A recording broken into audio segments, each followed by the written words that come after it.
The secret microbe rescue that saves your potted plants in 3 minutes. Most gardeners don't realize their potted plants aren't dying because of lack of fertilizer. They're struggling because the root zone has gone biologically inactive. Once the microbial life collapses in a container, plants stop responding no matter how much you feed them. That's the mistake I see repeated everywhere. People keep adding nutrients, changing watering schedules, and even repotting, but the real issue stays untouched underground. When microbes disappear, nutrient cycling breaks down, roots lose efficiency, and the plant starts showing stress that looks like disease or deficiency. One tool I use regularly in my own container and raised bed setups is a 4-in-1 soil moisture meter that checks moisture, pH, temperature, and light intensity. A lot of dead plant situations are actually moisture imbalance or hidden pH shifts that quietly shut down microbial activity. I'll leave the exact one I use in the description if you want to check it out. It helps you avoid guessing when the real problem is invisible. Now let's get into what actually saves these plants. Before anything else, understand this clearly. A potted plant doesn't live in soil the same way a garden plant does. It lives in a controlled microecosystem. That system depends heavily on microbial life to break down organic matter and regulate nutrient availability. When that system breaks, everything else becomes unstable. This is why some containers thrive for a season and then suddenly collapse even when nothing has changed above the surface. I've tested this across tomatoes, peppers, leafy greens, and even hydroponic transition media, and the pattern is always the same. Once biology drops, growth becomes inconsistent, even if feeding continues. But there's a fast way to restart that system. The 3-minute microbe rescue that actually works. This method is not complicated, but it works because it focuses on restoring biology instead of just adding inputs. I take one small container and mix roughly 1 part finished compost with 10 parts clean water. I stir it well so the microbial life is evenly distributed, then let it sit briefly while I prepare the plant. Then I slowly pour it into the potting mix until the root zone is fully saturated but not flooded. For a standard 5-gallon pot, I usually apply about half a gallon of this mixture. For raised beds, I scale it to about 1 gallon per 8 square feet. What matters here is not the volume, but the contact between microbes and the root environment. Within a few days, you often start seeing subtle changes. Leaves regain color stability. Growth becomes more consistent. Water uptake improves.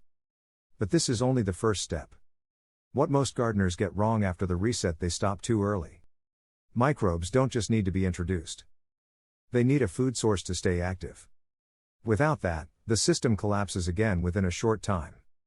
That's why I always add a thin half-inch layer of compost or worm castings on top of the container after the microbial drench.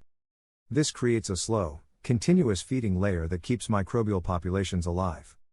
Every time you water, small amounts of organic material are carried deeper into the root zone, feeding the system naturally.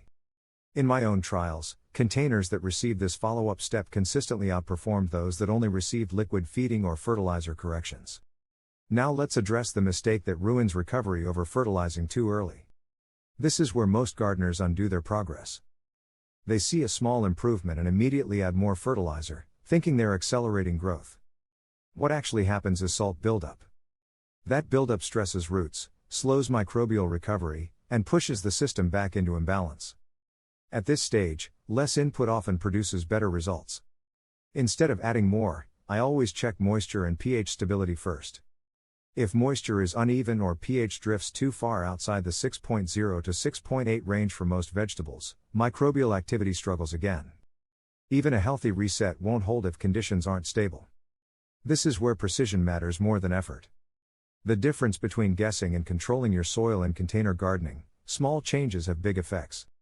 A slight shift in moisture retention or pH can completely change how roots behave. That's why I rely on measurement instead of assumption. Because once you start understanding what's happening at the root level, you stop reacting blindly and start guiding plant growth with purpose. The same principle applies beyond soil. Even in hydroponic systems, the idea of biological balance still matters. Clean water alone doesn't guarantee healthy roots if the system lacks stability. Root zone conditions still determine how efficiently plants absorb nutrients. The medium changes, but the principle stays the same. Healthy plants always come from a stable root environment. So before you throw away your potted plants or replace your soil, understand this clearly. Most failing containers are not beyond saving. They are just biologically inactive and chemically unbalanced.